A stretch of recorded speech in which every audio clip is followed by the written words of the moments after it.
ಅವ್ರೊಬ್ಬರ ಇದಾರೆ ಸೆಲ್ಲಲ್ಲಿ, ಅಕ್ಕಪಕ್ಕ ಯಾರು ಇಲ್ಲ. ಯಾವಾಗ್ಲೂ ಫ್ರೆಂಡ್ಸು. ಅವ್ರ ಹಿಂದೆ ಯಾವಾಗ್ಲೂ ಒಂದು 10-15 ಜನ ಹುಡುಗರಿದವ್ರು, ಹೊಸ ಯುವ ನಟರು ಎಲ್ರು ಇರೋರು ಅವ್ರ ಹಿಂದೆ. ಇವತ್ತು ಯಾರು ಇಲ್ಲ. ನಗುವಾಗ ಎಲ್ಲ ನೆಂಟರು, ಅಳುವಾಗ ಯಾರು ಇಲ್ಲ. ಅದು ದರ್ಶನ್ ವಿಚಾರದಲ್ಲಿ 100% ಸತ್ಯ ಆಗಿದೆ. ಅನ್ಸುತ್ತಾ ನಿಮ್ಗೆ ಅಟ್ಲೀಸ್ಟ್ ಅವ್ರು ಹೊರಗಡೆ ಬರ್ಬೇಕಾದ್ರೆ ಮನ ಪರಿವರ್ತನೆ ಆಗಿನೇ ಬರ್ತಾರೆ ಅಂತ? ಆಗ್ಲೇಬೇಕು, ಆಗ್ತಾರೆ ಅವರು. ನನ್ನ ಊಹೆ ಇದೆ, ನನ್ನ ಮನಸ್ಸಿನ ಅನಿಸಿಕೆ ಸುಳ್ಳಾಗಲ್ಲ ಅನ್ಸುತ್ತೆ. ಅವ್ರು ಬಂದ್ರೆ ಸಂತನಾಗೆ ಬರೋದು ಅವ್ರು ಈಚೆ ಕಡೆ. ಚೇಂಜ್ ಆಗ್ತಾರೆ, ಖಂಡಿತ ಚೇಂಜ್ ಆಗ್ತಾರೆ ಅವರು.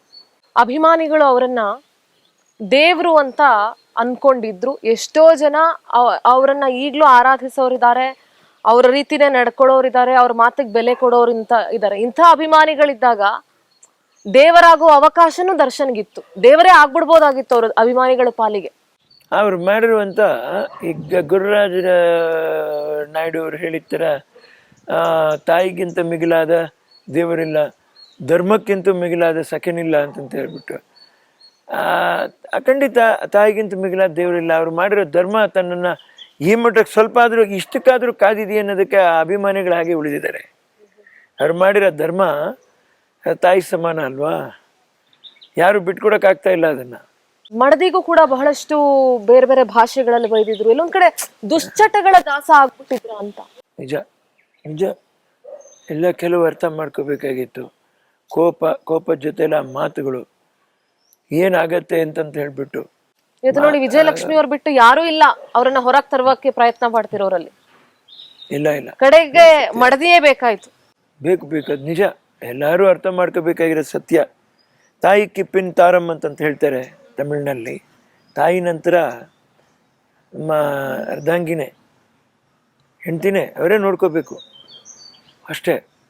ನೋಡಿ, ಈಗ ಅವರ ಮಡದಿ ಒಂದ್ ಕಡೆ ದೇವರ ಮೊರೆ ಹೋಗ್ತಾ ಇದ್ದಾರೆ, ಇನ್ನೊಂದ್ ಕಡೆ ರಾಜಕಾರಣಿಗಳ ಮೊರೆ ಹೋಗ್ತಾ ಇದ್ದಾರೆ, ಇನ್ನೊಂದ್ ಕಡೆ ಕೋರ್ಟು, ಇನ್ನೊಂದ್ ಕಡೆ ವಕೀಲರು, ದೊಡ್ಡ ದೊಡ್ಡ ಲಾಯರ್ಗಳು ಕೂಡ ಈ ಪ್ರಕರಣವನ್ನ ಹ್ಯಾಂಡಲ್ ಮಾಡೋದಕ್ಕೆ ಯಾರು ಕೂಡ ಅಷ್ಟು ಮುಂದೆ ಬರ್ತಾ ಇಲ್ಲ. ಇನ್ನು ಜಾಮೀನಿಗೆ ಅರ್ಜಿ ಸಲ್ಲಿಸಿಲ್ಲ, ಪೊಲೀಸರು ಇನ್ನು ಚಾರ್ಜ್ ಶೀಟ್ ಹಾಕಿಲ್ಲ.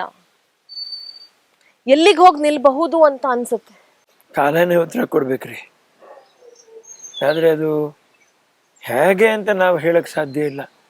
ನಮಗೆ ನಾವು ದಿನ ದರ್ಶನ್ ನಮ್ಗೆ ತೋರಿಸಿರೋ ಪ್ರೀತಿ ನೋಡಿ ಅಷ್ಟು ನಮ್ಮ ಮನಸ್ಸಲ್ಲಿ ಉಳಿದಿದೆ. ಆದರೆ ಇನ್ನೊಂದು ಕಡೆ ಆಗಿರುವಂಥ ಘಟನೆ ನೋಡಿದಾಗ ಅವ್ರ ಜಾಗದಲ್ಲಿ ನಾವು ನಿಂತು ನಮ್ಮ ಮನೇಲಿ ಇದೊಂದು ಪರಿಸ್ಥಿತಿ ಆಗ್ಬಿಟ್ಟಿದ್ರೆ ನಾವು ಏನು ಮಾಡ್ತಾ ಇದ್ವಿ ಅನ್ನುವಂಥ ಮಾತು ತಾನೇ ರೀ ಬರುತ್ತೆ. 10 ಜನರ ಮುಂದೆ ನೋಡಿ ಅದೇ ಹೇಳೋದು, ನ್ಯಾಯ ಏನು ಅಂತ ಕೇಳಕ್ಕೆ ನಾವು ನಿಂತಾಗ ಅದು ಎಷ್ಟು ಕಷ್ಟ ಆಗುತ್ತೋ ಗೊತ್ತಿಲ್ಲ. ಹೌದು, ಬೇರೆ ಯಾವುದಕ್ಕಾದ್ರೂ ನಾವು ತುಲಾಭಾರ ಇವೆಲ್ಲ ನಾವು ಮಾಡ್ಬೋದು. ಹೋಗಿರುವಂತ ಪ್ರಾಣಕ್ಕೆ ಸಮಾನವಾಗಿ ನೀವೇನು ಕೊಟ್ಟರು ಅದು ಏನೂ ಸಮಂಜಸಲ್ಲ, ಅದರಲ್ಲಿ ಏನೂ ಅರ್ಥವೂ ಇಲ್ಲ. ಬಹುಶಃ ಒಂದು ಜೀವನ ಕಳ್ಕೊಂಡು ಮತ್ತೊಂದು ಜೀವ ಪರಿತಪಿಸ್ತಾ ಇರುವಂಥದ್ದು, ಅದನ್ನು ನೋಡ್ತಾ ಇರೋ ನರಕನೇ ಮನುಷ್ಯನಿಗೆ ಸಾಕು ಅನ್ನುವಂಥದ್ದು ಅನ್ನಿಸ್ತದೆ ಅಷ್ಟೇ.